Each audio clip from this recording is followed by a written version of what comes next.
평생을 거쳐서 죽기 직전까지 암에 걸리는 사람들이 얼마나 있는지 아세요?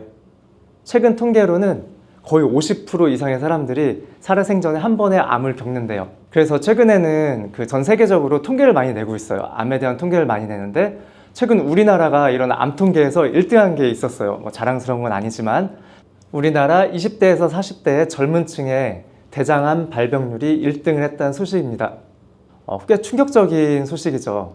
일단 대장암 하면 보통 중장년층 질환으로 떠올리기가 쉽거든요. 근데 최근에는 우리 식단도 빠르게 서구화되고 스트레스도 많아지고 그리고 불규칙한 식사 패턴이라든가 아니면 회식, 야근 이런 것들 때문에 그리고 음주나 흡연도 마찬가지겠죠. 이런 것들 때문에 대장암 발병률이 젊은 층에서도 굉장히 많이 늘고 있다고 하는 내용입니다. 그래서 우리가 일단 암은 어쨌든 10명 중에 5명은 걸리기 때문에 진단이 상당히 중요한데 그럼 그 진단을 어떻게 해야 되는가라는 문제가 생깁니다. 이럴 때 유용한 게 바로 한의학의 진단 방법 중에 하나인 복진이거든요. 복진은 편안하게 누워서 배를 눌러서 배가 단단하고 아픈 걸 가지고 진단하는 방법인데요.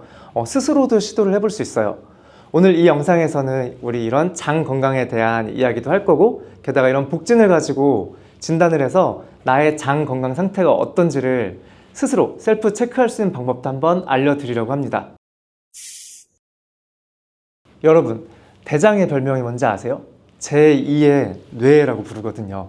대장은 대변이 이렇게 쭉 따라 나오는 튜브 같은 장기인데 왜 뇌라는 별명이 붙었을까요? 대장에서 호르몬이 나오거든요. 우리가 흔히 행복 호르몬이라고 부르는 세로토닌 외에도 20가지 이상의 호르몬이 대장에서 생산이 돼요. 마치 뇌에서 나온 호르몬 같은 역할을 하는 거죠. 그리고 세로토닌 같은 경우에는 한 70에서 80% 이상이 대장에서만 만들어져요. 그렇기 때문에 대장에서 정말 뇌와 같은 역할을 하는구나.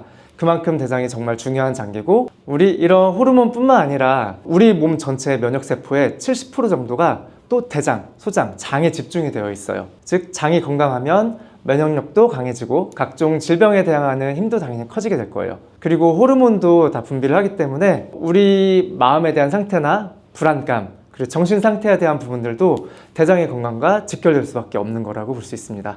결국 장 건강 관리는 단순히 대장암과 같은 질환을 예방하는 것에 그치지 않고 면역력 강화, 그리고 정신적인 안정, 나아가 삶의 전반적인 질을 높이는데 아주 중요한 열쇠라고 볼 수 있어요.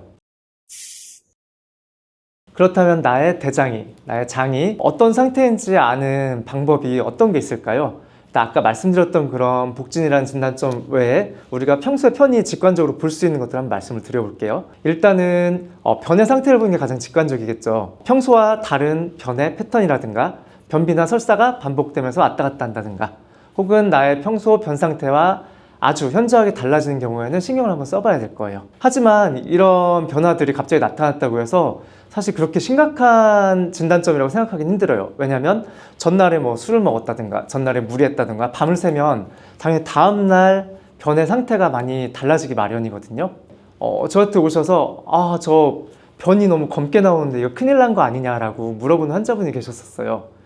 근데 이분 진단을 해보니까 사실 별로 특별한 게 없었거든요. 그래서 제가 좀 여쭤봤죠.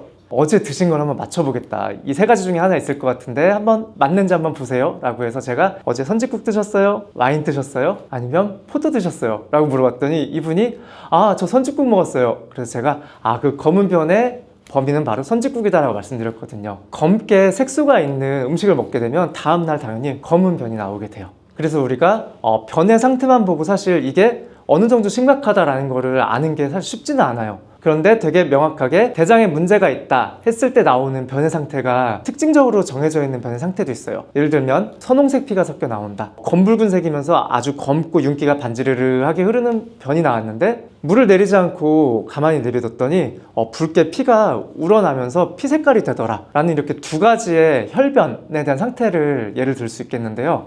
첫 번째로 말씀드린 선홍색 혈변 같은 경우에는 심각하지 않은 확률이 굉장히 높아요. 그런 경우에는 보통은 변을 볼 때 마지막에 항문이 약간 찢어져서 나는 그런 심각하지 않은 파열에 의한 출혈일 가능성이 높습니다. 근데 2번째 그런 검고 약간 검붉은색의 윤기가 반지르르 흐르는 변인데 피까지 우러난다 라는 경우에는 심각한 혈변일 가능성이 높습니다. 왜냐하면 우리 대장의 깊은 곳에서 피가 나게 되면 내려오는 과정에서 피가 응고가 되거든요. 그럼 색깔이 변하겠죠. 그리고 변에 피가 굉장히 많이 섞여요. 그렇기 때문에 변 자체가 되게 윤기가 반지를 흐르고 뭐 결국에는 피에 반죽된 거나 마찬가지니까요. 그리고 색깔도 변해 있어요. 그렇기 때문에 나오고 나면은 피가 우러나게 되는 거죠.